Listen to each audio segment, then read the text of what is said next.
오늘 보실 말씀 마태복음 9장 35절에서 38절 신약성경 15쪽 말씀 제가 읽겠습니다. 예수께서 모든 도시와 마을에 두루 다니사 그들의 회당에서 가르치시며 천국 복음을 전파하시며 모든 병과 모든 약한 것을 고치시니라. 무리를 보시고 불쌍히 여기시니 이는 그들이 목자 없는 양과 같이 고생하며 기진함이라. 이에 제자들에게 이르시되 추수할 것은 많되 일꾼이 적으니 그러므로 추수하는 주인에게 청하여 추수할 일꾼들을 보내주소서 하라 하시니라. 아멘. 기도하고 말씀 나누겠습니다. 하나님 감사합니다. 오늘도 우리가 함께 예배할 수 있도록 교회도 허락하여 주시고 시간도 허락하여 주시고 건강도 허락하여 주시고 무엇보다도 우리에게 믿을 수 있도록 하여 주시고 감사를 드립니다.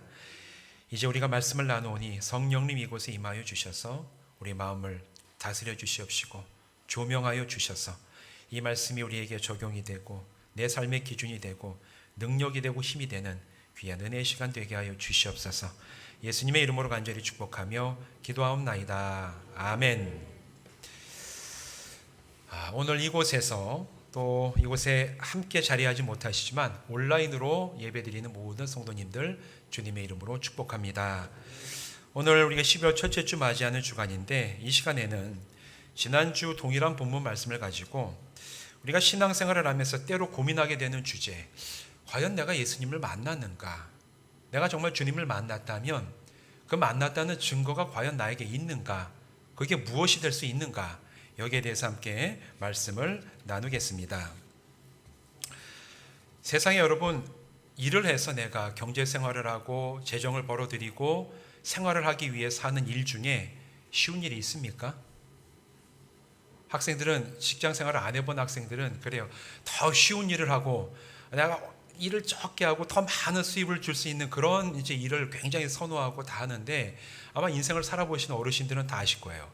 세상에 쉬운 일은 없습니다.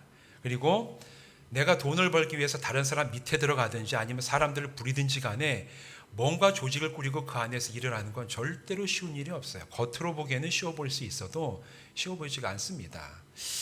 사실 목회도 겉으로 보기에는 어떤 분들은 굉장히 편해 보인다고 생각하시는 분들이 있어요. 온라인 같은 거 보면은 야, 목사들은 좋겠다. 주일날 설교 한 번만 하고 일주일 내내 노니 얼마나 좋으냐. 뭐 이제 이런 글도 올라오는 거 보면서 제가 마음속에 생각합니다. 나도 좀 그랬으면 좋겠다. 좀 일주일 내내 나도 좀 놀았으면 좋겠다. 근데 사실 그렇지가 않아요.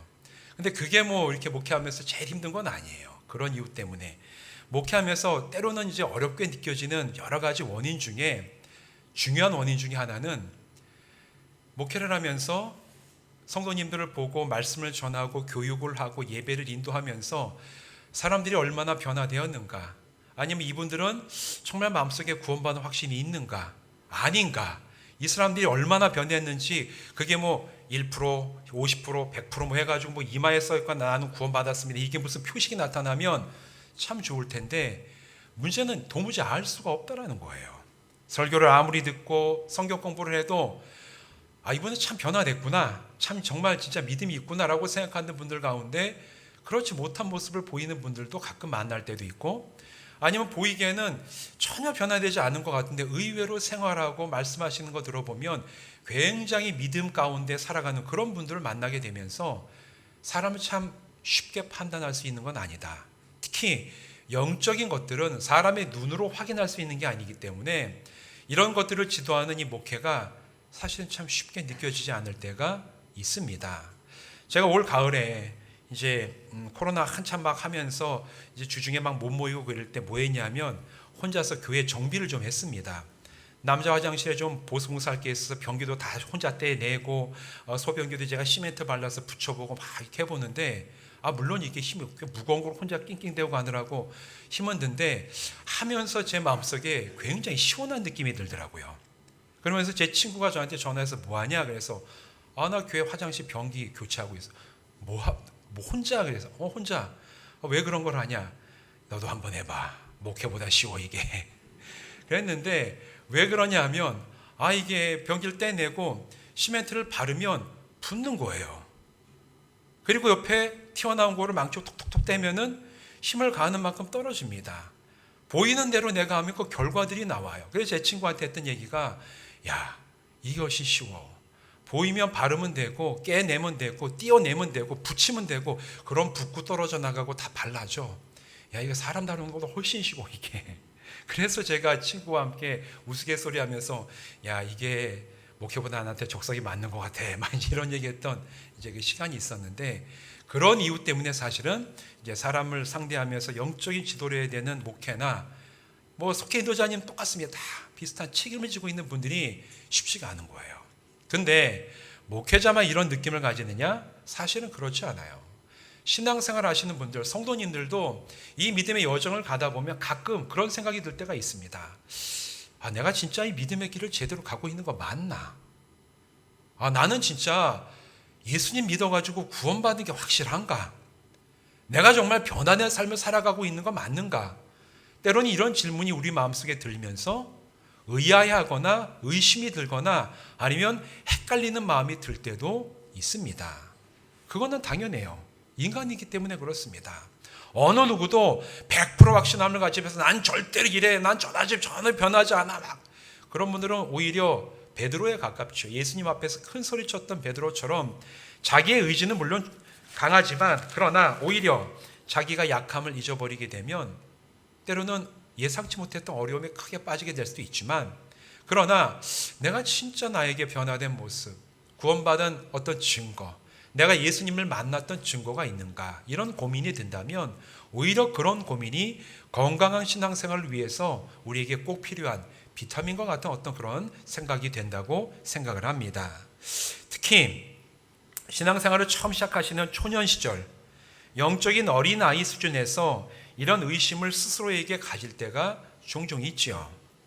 여러분 어린아이를 키우다 보면 발견하게 된 공통점이 있지 않습니까? 아이들이 평안함을 느낄 때가 언제예요? 부모가 보이는 그 앞에서 놀 때가 제일 편안하게 느껴집니다. 그때 되면 용기도 있고 막 돌아다니고 소리도 막 내기도 하는데 그러다가 아이가 갑자기 돌아봤는데 자기를 가장 사랑해주는 부모가 자기 시선에 보이지 않으면 그때부터 어린아이들을 굉장히 불안해하지 않습니까? 부모가 있어야지, 눈에 보이는 뭔가가 있어야지 굉장히 마음의 안정감과 평안함을 느끼고 자기가 꼭 봐야 될 걸 보지 못하면 굉장히 불안함을 느끼는 게 어린아이의 심정인데 이게 영적인 어린아이에도 똑같이 적용이 됩니다. 신앙생활을 해나가는 데 있어서 뭔가 내가 변화되는 걸 구체적으로 보고 내가 체험을 하고 야 이게 진짜 내가 예수 믿는 증거구나, 내가 변화된 결과가 이렇게 나타나는구나, 이걸 내가 보고 만지고 체험하고 다른 사람들이 야 너 변화됐어 이렇게 얘기해 줄 때 비로소 마음속에 그래 내가 예수 믿기 잘했어, 아 이게 진짜 예수 믿고 내가 변화되고 있구나 이런 확신을 갖게 되는 것은 어떻게 보면 영적인 어린아이의 과정을 지나가는 사람들에게 당연하게 거쳐야 될 이제 통과 의례라고 생각이 돼요. 그렇다고 해서 우리가 성경에서 나오는 제자들처럼 예수님을 보고 만지고 뭐 함께 걷고 식사하는 식으로 예수님 만날 수는 없지요. 우리는 절대로 그렇게 예수님 만날 수는 없습니다. 그런데 예수님은 마태복음 28장 20절에서 이렇게 말씀을 하셨어요. 하늘로 올라가시면서 하신 말씀인데 내가 세상 끝날까지 너희와 항상 함께 있으리라. 마지막으로 육성으로 들려주신 마지막 말씀이 이거였습니다. 내가 세상 끝날까지 너희와 항상 함께 있으리라 하시니라. 지금 이 말씀은 우리들에게도 똑같이 적용이 돼요. 이 말씀 들었던 제자들은 당연하고 이 말씀을 오늘 읽고 내 마음속에 받아들이는 그 사람에게도 주님은 동일하게 말씀하십니다. 내가 너희와 세상 끝날까지 함께 하실 것이다. 그런데 우리는 눈으로 볼 수는 없어요. 만질 수 없습니다. 하지만 예수님은 함께 하신다고 말씀을 하세요. 과연 그럼 우리는 어떻게 예수님이 나를 만나주시고 나와 함께 하시고 나와 함께 동행하신다는 그 증거를 이 시대 눈에 보이지 않는 주님을 어떻게 우리는 만났다고 확신할 수가 있는가? 무엇이 그 증거가 되겠습니까? 여러 가지 얘기를 할 수 있겠지만 가장 중요한 것은 2000년 전에 예수님을 만난 사람들에게 일어났던 일들이 오늘 내 영혼과 삶 가운데 일어난다면 그러면 우리는 눈으로는 볼 수 없지만 예수님이 나를 만나 주셨구나, 나와 함께 하시는구나, 나와 동행하시는구나, 그렇게 우리는 증거를 삼을 수가 있어요. 예수님이 2000년 전에 이 땅에 오셔서 행하셨던 일에 대해서 크게 세 가지로 나눌 수가 있는데, 오늘 읽은 이 말씀 35절이 바로 거기에 대해서 요약해가지고 얘기하는 겁니다. 우리 같이 한번 읽어보실까요? 35절 같이 읽겠습니다. 시작. 예수께서 모든 도시와 마을에 두루다니사 그들의 회당에서 가르치시며 천국 복음을 전파하시며 모든 병과 모든 약한 것을 고치시니라. 아멘. 예수님이 하신 일이 무엇이냐? 여러 가지 종류별로는 하나하나 얘기하면 굉장히 많이 있지만 크게 하면 크게 범주를 세 가지로 나눠줘. 가르치셨어요. 하나님의 말씀을 가르치시고, 두 번째는 하나님 나라 천국 복음을 선포하시고, 세 번째는 치유하시고 고치셨습니다. 이것이 예수님의 3대 사역이라고 얘기를 합니다. 예수님은 첫 번째로 하나님의 말씀을 사람들에게 가르치시는 일에 굉장히 많은 힘을 쓰셨습니다. 물론 그 당시에 예수님만 하나님 말씀 가르친 건 아니었어요. 예수님만 하나님 말씀 성경을 해석하고 성경에 대해서 이야기한 게 예수님만 있는 건 아니라, 그 당시에 예수님보다도 당시의 서기관이나 율법학자들은 직업이 성경을 가르치는 일이 그 사람들의 직업이었어요. 원래는 이 회당에서 예수님이 들어가셔서는 예수님 말씀하셨지만, 예수님이 안 계실 때 아니면 특별하게 사람들이 뭔가를 말씀을 읽으려는 그런 시간이 되지 않았을 때 대부분의 시간을 하나님 말씀을 읽고 여기서 가르쳤던 사람들이 서기관들이자 율법학자들이었습니다. 훨씬 많았습니다. 그런데 예수님의 가르침과 서기관이나 율법학자의 가르침이 달랐다라는 거예요. 말씀을 가르치는 사람 참 많이 있었지만 예수님이 가르치신 말씀과 서기관 율법학자들의 말씀 가르치는 게 달랐어요. 무엇이 달랐냐? 마태복음 7장 29절은 그 차이에 대해서 이렇게 얘기를 합니다. 이는 그 가르치시는 것이 권위 있는 자와 같고 그들의 서기관들과 같이 아니함이더라. 예수님의 가르침에는 영적인 권위가 있었다라는 거예요. 그래서 그 말씀을 듣고 배운 사람들은 그 말씀 앞에서 자기의 생각과 관점이 변했습니다. 예수님의 말씀을 들은 사람들은 그 말씀이 믿어지는 역사가 일어났다는 거예요. 그리고 그 말씀을 따라서 결단하고 새로운 삶을 살아가는 일들이 예수님의 말씀을 듣고 가르침을 받은 사람들의 삶 가운데 일어났음을 성경은 오늘 우리들에게 증언합니다. 누가복음 24장에 나오는 엠마오로 가던 두 제자가 가장 대표적인 그런 사람들이라고 얘기할 수가 있죠. 제가 몇 번에 걸쳐서 엠마오로 가던 두 제자 이야기를 여러 번 한번 걸쳐서 했는데 잘 아실 겁니다. 예수님께서 예루살렘에 올라가셨다가 십자가에 달려 죽으셨어요. 3일이 지났습니다. 여인들이 며칠 가서 예수님의 무덤에 갔었는데 무덤이 비어있고 예수님은 없었다. 시신이 없었다. 그 얘기가 제자들 사이에 막 퍼졌어요. 그런데 그 얘기를 들었던 제자들 가운데 2명이 예루살렘을 떠나서 엠마오라는 마을로 내려가는 거예요. 내려간 이유는 분명했습니다. 예루살렘에서 예수를 따르던 사람들에 대해서 박해가 있을 거라는 소문이 자자했었고, 자기들도 혹시나 잡혀서 예수님처럼 당국에 의해서 고발당하고 심각하게 이제 처벌당하는 것은 아닌가, 두려움이 마음속에 많이 있었던 거예요. 그래서 그들은 이 어수선한 예루살렘을 떠나서 좀 떨어져 있는 25리면 몇 킬로입니까? 한 16km쯤 되죠. 거기 떨어져 있는 마을로 일단은 우리가 좀 피해 가서 거기에서 이제 돌아가는 치유를 좀 보겠다, 그런 마음을 가지고 예루살렘에서 엠마오로 내려가고 있었습니다. 그런데 그 중간에 예수님이 찾아오셔서 그들을 만나 주셨어요. 그들은 예수님을 알아보지 못했습니다. 설마 죽었던 사람이 살아나겠냐, 그들의 생각 아닙니까? 예수님이 그들과 함께 가시면서 왜 내려가냐, 무슨 일이 있었냐 얘기할 때 그들은 예수님에게 예수님에 대한 얘기를 하면서 그분이 참 대단한 사람이었는데 우리는 그분이 이 이스라엘을 속량할 구세주라고 그런 사람이었다고 내가 생각했었다. 아주 실망스럽게. 근데 죽었다. 오늘 아침에 소문이 도는데 살아났다는 소문이 들더라. 그러자 예수님이 얘기를 하다가 그런 반응을 보이는 두 제자에게 누가복음 24장 25절에서 이렇게 말씀을 하십니다. 이르시되 미련하고 선지자들이 말한 모든 것을 마음에 더디 믿는 자들아. 믿지 않는 자들아. 이 제자들이 알긴 알았어요. 구약의 말씀을 다 알았습니다. 그 말씀들을 그때 유대인들은 대부분 알고 있었어요. 계속해서 읽기 때문에. 그런데 그들은 예수님에 대한 말씀은 알기는 알았지만 믿지는 못한 거예요. 그게 그들의 모습이었습니다. 그러면서 예수님은 그들과 동행하시며 예수님에 대해서 증언한 구약 성경의 말씀을 그들에게 들려주시고 가르쳐 주셨습니다. 한참 내려가서 엠마오 도달했습니다. 집에 들어갔어요. 이제 저녁을 먹으려고 함께 모여서 예수님이 축복 기도를 하실 때 그때 예수님은 사라지시고 마침내 이 두 제자의 영적인 눈이 열렸습니다. 예수님이셨구나. 우리와 길에서 함께 하시며 우리에게 그 말씀을 풀어주시고 가르쳐주시던 그분이 예수님이셨구나. 그러면서 서로가 쳐다보면서 뭐라고 대답을 합니까?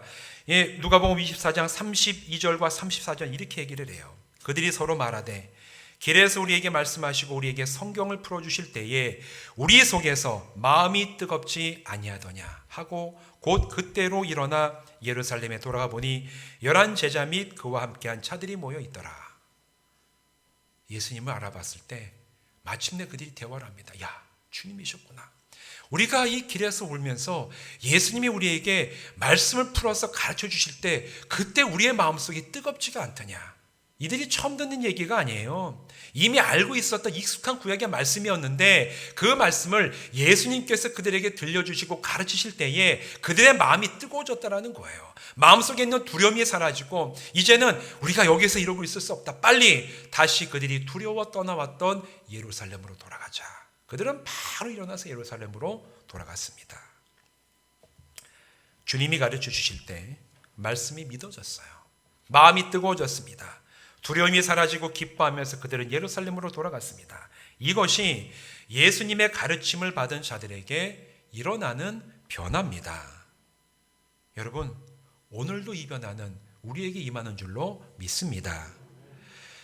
오늘 여러분의 마음속에 성경이 증언하는 말씀이 믿어진다면, 그리고 이 말씀을 들을 때, 읽을 때, 공부할 때 이 말씀 때문에 내 마음에 기쁨과 감격과 평안과 감사가 솟아난다면, 그리고 그 말씀을 내 삶에 적용하고 순종하고 살아가고자 하는 그런 결단과 바람이 내 마음속에 생긴다면 여러분 예수 만난 줄로 믿습니다. 이건 우리가 내가 하고 싶어서 일어나는 현상이 아니에요. 그냥 읽어서 머리로 이해하면 일어나는 현상이 아닙니다. 제자들은 머리로 알고 있었어요. 그러나 주님이 만나고 주님께서 가르쳐 주시고 주님께서 믿음을 주실 때 그들이 이 말씀 앞에서 새롭게 변화되는 놀라운 역사가 일어났다라는 거예요. 이런 변화가 나에게 있었다면, 그리고 오늘 나에게 있다면 눈으로 보지 못했을지라도 예수님께서 여러분을 만나주시고 지금도 말씀을 통해서 여러분을 가르치시고 변화시키시는 줄로 믿습니다. 이런 놀라운 경험과 은혜가 여러분의 심령과 삶 가운데 넘치시기를 주님의 이름으로 축원드립니다.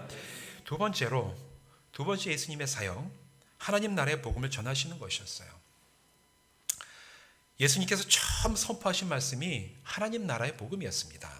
마가복음 1장 15절에 보면 예수님께서 세례 받으신 다음에 나오셔서 세례 요한에게 세례 받고 나오셔서 처음으로 선포하신 말씀이 나오죠. 이르시되 때가 찼고 하나님 나라가 가까이 왔으니 회개하고 복음을 믿으라. 이게 예수님이 처음으로 선포하신 말씀이에요. 하나님 나라에 대한 이야기, 하나님 나라에 대한 말씀을 사람들에게 계속해서 예수님이 선포하셨습니다. 그 당시에 로마 제국의 압제, 그 다음에 유대교 종교 지도자들의 위선과 타락으로 소망 없이 살아가던 그 시대의 사람들에게 예수님이 선포하신 천국 복음은 참 소망으로 다가왔어요. 야, 저분 저 예수라는 분이 얘기하는 거 들어보니까 하나님 나라가 우리들에게 약속이 돼 있대. 가난한 사람이 복이 있나니 하나님 나라가 너희 것이래. 애통하는 자도 위로받을 것이래. 의에 줄이고 목마른 자가 정말 시험을 받을 것이래. 이런 얘기들이 쭉 돌면서 그 하나님의 나라가 있대. 그 나라가 우리처럼 평범하고 그러나 가진 것도 없고 때로는 고생하고 아무것도 누리지 못하고 살아가는 그런 우리들에게도 그 나라가 준비되어 있다고 그 얘기가 저분이 하는 얘기래. 이 얘기가 그 당시 사람들에게 얼마나 큰 위로가 됐겠습니까? 이 천국 복음을 듣고 복음을 받아들인 사람들은 그래서 믿음으로 살아가다가 두려움이 아닌 소망과 기대 가운데 죽음을 통과해서 하나님 나라로 들어간 줄로 믿습니다. 이게 바로 예수님의 선포하신 하나님 나라에 대한 이 복음을 듣고 믿고 반응한 사람들에게 일어난 변화예요. 다메섹으로 가던 중에 예수님을 만나 나중에 평생 동안 이방인의 사도로 변화된 삶을 살아갔던 바울이 믿음의 아들 디모데에게 최후로 썼던 이 편지 글을 보면 정말 이 하나님 나라에 대한 소망이 얼마나 위대하게 기록되어 있는지 우리는 지금도 그 말씀들을 발견할 수가 있어요. 디모데후서가 바울이 순교당하기 직전에 썼던 마지막 편지 글인데 디모데후서 4장 6절과 8절에서 바울은 이렇게 얘기를 합니다. 전제와 같이 내가 부어지고 나의 떠날 시각이 가까웠도다. 나는 선한 싸움을 싸우고 나의 달려갈 길을 마치고 믿음을 지켰으니 이제 후로는 나를 위하여 의의 면류관이 예비되었으므로 주 곧 의로우신 재판장이 그날에 내게 주실 것이며 내게만 아니라 주의 나타나심을 사모하는 모든 자에게 도니라. 이게 사실은 바울의 유언이었습니다.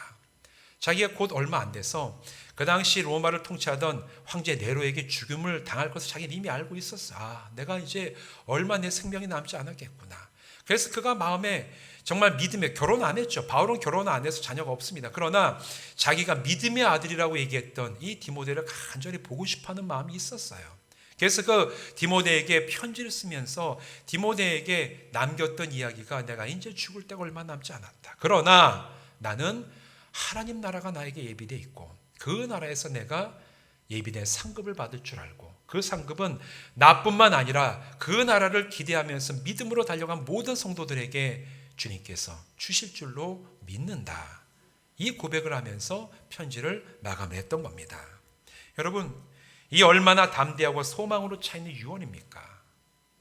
오늘날 예수님을 만난 사람에게도 이런 동일한 고백이 나오게 될 줄로 믿습니다. 성도들에게 약속된 하나님 나라를 확신하고 기대하게 돼요. 죽음이 그저 허무하고 두려운 것이 아니라 그 너머에 참 소망의 나라가 있음으로 인해서 죽음 앞에서도 우리는 평안함을 누릴 수가 있습니다. 이제 그 나라가 나에게 가까워서 이 죽음 너머에 그 나라에 가까이 갈 시간이 나에게 가까이 옴을 내가 하루하루 알게 되면 그 나라를 생각하면서 감사하고 기뻐하는 마음이 성도들의 마음속에 생길 수가 있어요. 여러분, 여러분의 마음 가운데 하나님 나라에 대한 소망이 있으십니까? 있으십니까? 여러분, 하나님 나라가 여러분에게 예비된 줄 믿으십니까? 그 나라 들어가는 이 죽음이란 것이 두려워하고 피해야 되고 내가 정말 생각만 하면 사시나무 떨듯이 그런 존재가 아니라 내가 그걸 넘어 예비된 하나님 나라로 나는 반드시 갈 줄로 여러분 확신을 하십니까? 그렇다면 여러분 예수님 만난 거예요. 예수님을 만난 사람에게 일어났던 변화가 바로 이것이기 때문입니다. 여러분, 예수님께서 처음 전하셨던 말씀인 하나님 나라에 대한 이 선포가 오늘 우리에게도 똑같이 선포되고 내 영혼을 만질 때 우리 주님이 여러분과 함께 하셔서 하나님 나라에 대한 소망과 기대와 확신을 가지고 오늘을 살아갈 수 있도록 이끌어 주시기를 주님의 이름으로 축원드립니다. 세 번째로, 과연 우리에게 어떻게 예수님을 만난 증거들이 있을 수 있을까? 예수님의 세 번째 사역, 치유하시고 고치시는 그 사역, 오늘 나에게 일어나면 우린 주님 만난 거예요. 예수님은 영혼이 죽은 사람, 마음이 병든 사람, 또 몸이 병든 사람을 고치셨어요. 예수님이 고치시는 사역은 굉장히 중요한 사역이었습니다. 복음서를 보면 고치시는 이야기가 진짜 많이 나와요. 귀신 들린 사람도 고치시고, 혈우병 앓고 있던 사람도 고치시고, 이 나병, 한센시병 앓고 있는 사람도 고치시고, 안질도 고치시고, 간질도 고치시고, 예수님이 그때 진짜 많은 사람들을 고치셨습니다. 오늘날과 비교하면 훨씬 그때가 예수님 고치신 게 많아요. 그도 그럴 것이 오늘날에는 사실 의학기술이 발달돼서 웬만한 의술을 가지고는 웬만한 질병은 다 고쳐요. 그런데 그때는 의학이라는 게 오늘날과 비교도 할 수 없게 굉장히 낮았던 시대라 많은 사람들이 죽었습니다. 예수님 당시에 사람들의 평균 연령이 45세였어요. 43세, 44세, 45세. 그때 되면 평균적으로 다 세상을 떠났습니다. 그만큼 위생과 의학기술 굉장히 저조했기 때문에 아픈 사람도 많았고 하나님의 이 은혜 능력이 임했을 때 그래서 특별히 아픈 사람들이 치유받는 그런 일들이 굉장히 많이 일어났어요. 그런데 요한복음 5장을 보면 베데스다 연못가에서 일어났던 독특한 치유 이야기가 하나가 나옵니다. 예수님이 예루살렘에 들어가셔서 베데스다 연못가로 가셨는데 그곳에 보면 물을 움직일 때 처음 들어가는 사람이 병이 낫게 해준다는 그런 얘기가 있었어요. 그런데 그 베데스다 연못가에 38년 동안 병을 앓고 있는 한 남자를 예수님이 만나십니다. 그리고 나서 예수님이 그 남자에게 본 다음에 이 사람 참 오래 병을 앓았구나 물어보세요. 내가 낫고자 하느냐? 예수님께서 단도직입적으로 말씀하십니다. 내가 낫고자 하느냐? 그럼 이 대답을 뭐라고 얘기해야 됩니까? 정상적인 대답이라면 제가 낫기를 원합니다. 이렇게 얘기하는 게 사실 정상적인 마음을 가진 사람들이 하는 대답일 텐데 그런데 그 누워있던 남자의 대답은 달랐습니다. 뭐라고 대답하냐면 주여 물이 움직일 때에 나를 못에 넣어주는 사람이 없어서 내가 가는 동안에 다른 사람이 먼저 내려갑니다. 너무나 오랫동안 병을 앓았던 이 사람은 어떻게 보면 낫고자 하는 의지조차 사라져버리고 이처럼 여전히 아픈 상태에 머물러 있는 것은 내 책임이 아니라고 이제 변명하는 마음의 병까지 들었던 사람이 베데스다 연못가에 38년 동안 병을 앓던 그 남자의 상태였습니다. 몸도 아팠지만 이 사람은 마음도 아팠어요. 연못가에 누워있긴 했지만 병이 나을 거라는 생각도 없었고 나를 낫게 해줄 거라는 생각도 없었고 예수님이 너 병 낫기를 원하니 얘기했을 때 이분이 나의 병을 낫게 해주겠다라는 그런 믿음조차 없었죠. 그냥 내가 지금 병 낫지 못하는 건 내 책임이 아니에요. 나도 낫고 싶긴 한데 아무도 나를 데려가 주지 않기 때문에 이건 아픈 건 내 책임이 아닙니다. 변명으로 예수님 앞에 대답하는 그 사람의 마음은 몸처럼 굉장히 병이 들어 있었어요. 그런 그에게 예수님 말씀하십니다. 일어나서 걸어가라. 그때 이 남자가 예수님의 말씀에 순종해서 그 자리에 일어나서 그 자기의 침상 가지고 걸어가요. 병이 치유됐습니다. 아픈 몸만 치유된 게 아니라 저는 그 사람의 마음과 영혼까지도 치유된 줄로 믿습니다.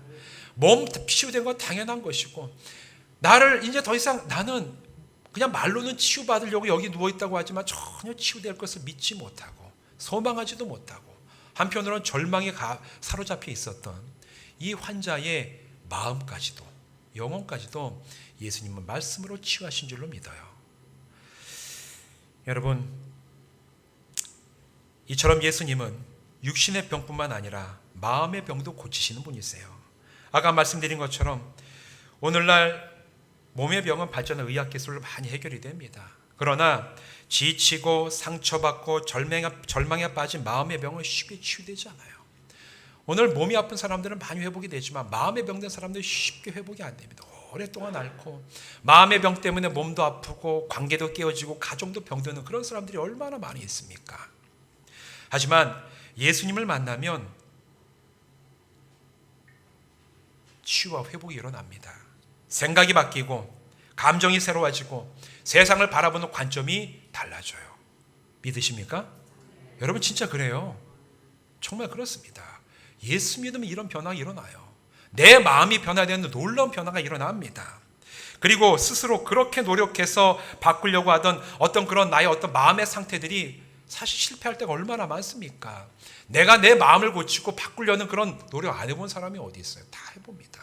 그러나 거의 99%에 가깝게 다 실패해요. 안 되는구나. 내가 나를 변화시킬 수가 없구나. 절망하고 낙심하고 또 다른 상처를 받게 되는데 예수님 만나면 바뀌지 않던 그렇게 바뀌지 않던 내 마음과 생각이 바뀔 줄로 믿습니다. 여러분 그런데 이런 일들이 지금도 일어나고 있다는 거예요. 아마 지금까지 살아오셨던 그 과정 가운데 내가 예수 믿고 신앙생활을 하면서 한번 그 여정을 한번 돌아보시기 바라요. 여러분의 생각이 어떻게 바뀌었고 내가 이 세상을 바라보는 관점이 어떻게 새로워졌고 내 마음의 상처와 때로는 열등감과 때로는 반대로 교만함들이 어떻게 하나님 앞에서 낮아지고 치유되고 회복되고 새로워지는 은혜를 내가 경험했는지 그런 경험들 여러분에게 있으시죠? 그렇다면 여러분 주님 만난 겁니다. 주님께서 여러분을 찾아오셔서 여러분의 영혼과 마음을 회복시키시고 치유시키신 줄로 믿습니다. 여러분 지금 말씀드린 가르치시고 또 복음을 선포하시고 마지막에 치유하신 이 세 가지 일에 공통점이 있어요. 그게 뭐냐면 자기 스스로 이루어낼 수 있는 일이 아니라는 거예요. 내가 하고 싶어서 이뤄내는 일이라면 내가 하지요. 그러나 이 일들은 내 능력을 가지고 이루고 내 능력 가지고 완성하고 내 지식 가지고 올려놓을 수 있는 그런 일들이 아니에요. 말씀을 듣고 마음이 뜨거워지고 기쁨과 감사가 생기고 삶에 적용하기를 결단하는 게 그게 사람의 지식과 능력으로 가능합니까? 그렇지 않아요. 이해는 할 수 있어요. 들으면 이런 말씀이구나.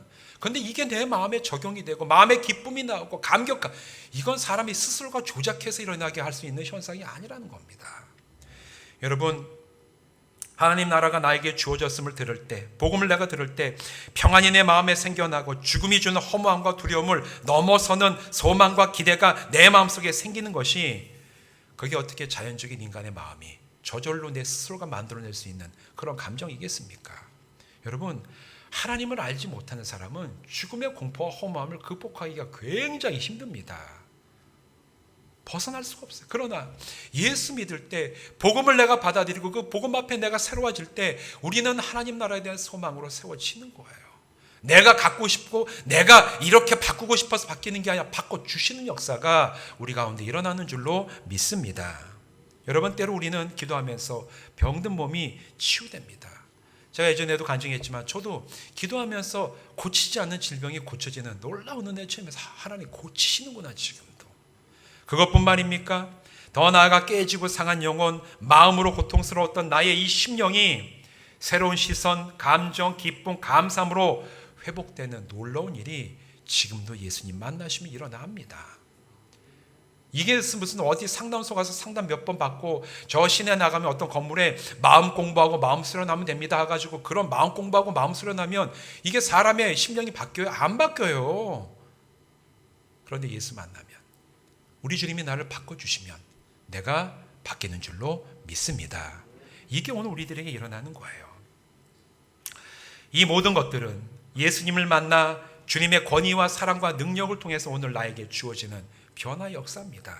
나 스스로는 할 수 있는, 내 스스로 할 수 없는 일이 오늘 나에게 일어났다면 말씀에 대해서, 복음에 대해서, 하나님 나라에 대해서, 내 마음의 어떤 상처와 병과 때로는 말할 수 없는 어떤 그런 절망감에 대해서 내가 아니라 뭔가가 나를 바꿔주는 놀라운 변화를 경험했다면 여러분에게는 예수님을 만난 증거가 있는 거예요. 사랑하는 성도 여러분, 이제 여러분 지나왔던 믿음의 여정을 한번 살펴봅시다. 내가 깨닫고 믿고 확신하고 치유와 회복을 경험했던 그때가 언제 있었습니까? 바쁘게 살아간다고 정말 주님께서 그런 은혜를 나에게 주셨음에도 불구하고 우리가 오랫동안 잊고 지냈다면 여러분 다시 그 기억을 꺼내내십시오. 주님, 나를 만나 주셨군요. 나를 변화시키셨군요. 나 같은 자도 주님 부르시고 말씀으로 변화시키시고 하나님 나라에 대한 소망을 갖게 하시고 치유시키신 놀라운 은혜를 나에게 베풀어 주심을 감사를 드립니다. 이런 감사함으로 주님 앞에 서고 이 과거에 있었던 일의 감사는 미래에 일어날 일에 대한 감사이기도 해요. 주님, 이제까지 나를 이렇게 이끌어 오셨던 것처럼 앞으로도 하나님 나라에서는 그 날까지 동일하게 나를 이끌어 가실 줄로 믿고 감사를 드립니다. 이 믿음이 우리 마음속에서 주님을 향하여 온전하게 세워지는 성도 되시기를 바랍니다. 그리하여 주님의 나라 가기까지 앞으로의 삶 속에서 매일매일 오늘이라는 주어진 이 시간 속에서 주님이 나를 만나시고 함께 하시고 변화시키시는 놀라운 증거들이 풍성하게 넘치는 믿음의 삶을 살아가시기를 주님의 이름으로 축원드립니다. 기도하시겠습니다.